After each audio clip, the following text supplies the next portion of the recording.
Alexander always laughed at men who claimed that love didn't exist and that people only got together and started living as a couple to fight off loneliness. Or when a woman got pregnant, there was no way around it. They had to go to the registry office and make it official. His own love was pure and bright. He had spent many years with his beloved woman, and neither household chores nor financial troubles ever overshadowed their feelings. He believed it would always be that way. It was just so good and easy for them together. But then one day his wife met someone else, someone better for her in many ways. And she honestly told Sasha the truth. "I'm leaving you for another man. I'm tired of living with you, and I just feel bored when you're around." Alexander never expected to hear such words, and the news struck him like a thunderbolt. His world shattered into pieces. Life lost its meaning. It became dull, heavy, and unbearable. A divorce was ahead. Courts, property division, and other unpleasant but necessary things. But at that moment, he wanted none of it. There was only one desire: to disappear, run away as far as possible, and forget everything. And so, without much thought, Sasha packed the essentials, withdrew his savings from the bank, and left the city. It didn't matter where he was going, just anywhere far away, to completely change his surroundings and figure things out. He boarded a suburban train, then switched to a long-distance passenger train. But his travel companion was going through the same thing. He had also split with his wife and was now dealing with property division and custody battles. Sasha had no desire to talk about it. He had enough of his own problems. So he got off at one of the stations and took a bus instead. A small bus carried him deep into the wilderness, to a tiny forgotten village lost in the vast taiga. The village was so quiet, peaceful, and warm that Sasha decided, "I'll stay here." There were very few locals, maybe 20 people. The rest had left in search of a better life. "Take any house you like, plenty of them standing empty. Just take the boards off the windows, tidy it up, and live," the locals told him. "At least you'll look after the house. Without an owner, a home withers away and dies," they reasoned. Sasha didn't take long to choose. He wanted to live near the forest, so he settled on a small house on the very edge of the village. It was a modest home, 2 rooms and a veranda, surrounded by trees that shielded it from the neighboring houses. It felt like being on a deserted island, just nature all around, and he was the master of it all. He got to work making the house livable, removed the boarded-up windows, fixed the porch, and cleaned up the rooms. There was plenty to do. The house had been abandoned for a long time, had grown shabby and wild. But as Sasha busied himself with repairs, the wound left by his beloved woman slowly began to heal. Peace settled in his soul, and a glimmer of hope appeared. Life is long. Surely things will get better. Alexander woke up in a good mood. He had done a lot yesterday, and today there were more tasks ahead. The floor needed fixing, but he could handle it. Warmth and calm filled his heart as he stepped outside. Heavy clouds drifted across the sky. It looked like a rainy day. The yard resembled a small clearing. Sasha took a few steps and suddenly froze in shock. Standing in front of him was a small moose calf, looking as if it had just escaped death and stumbled into this yard. "Hey there, little buddy. What's wrong?" Alexander asked gently. "Did you get separated from your mom and get lost?" Looking closer, he realized his question was pointless. The calf was covered in mud, and a fresh wound marked its hind leg. Most likely from wolf bites, its family must have been attacked by the gray predators.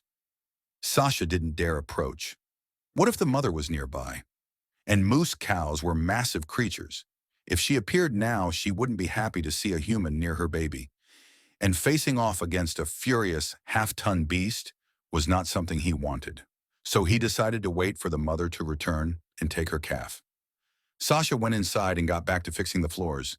They creaked too much, and it was getting annoying.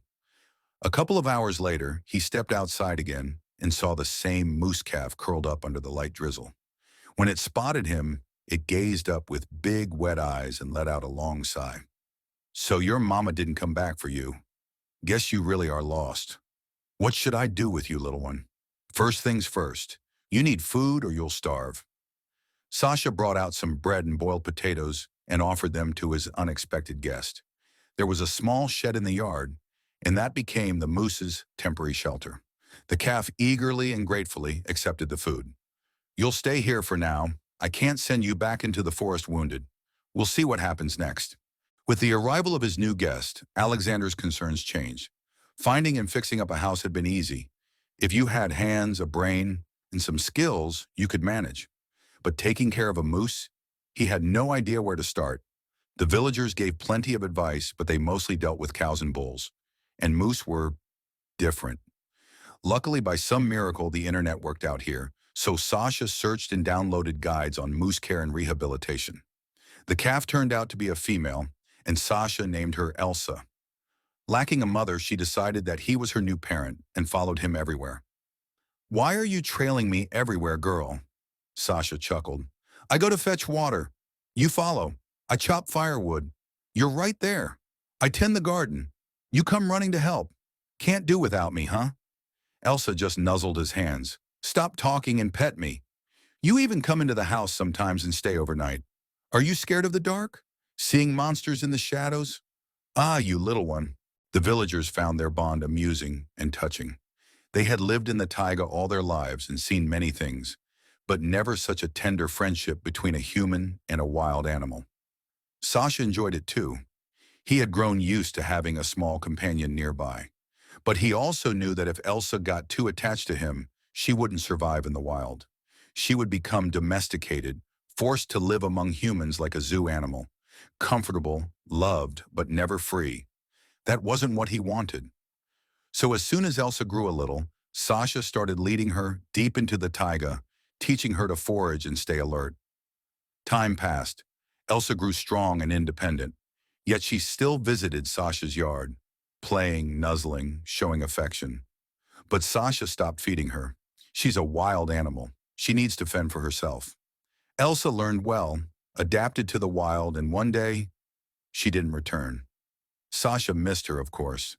He had grown so used to his friend and her big, soulful eyes. But he was also happy. Everything had turned out as it should. She was healed. She had learned to live in the forest, and she had returned to her real home. One autumn evening, as Sasha returned from the forest with buckets of mushrooms, he saw Elsa standing in the yard. He cried out with joy. Before him stood not a weak little calf, but a magnificent moose, strong and beautiful. And then he noticed her sides were rounded. "So you're going to be a mother, huh?" He laughed. "That makes me a grandpa then." And at that moment, Sasha understood. When you do good, whether for people or animals, the reward will always come. Because kindness never goes to waste. It only brings more goodness into the world.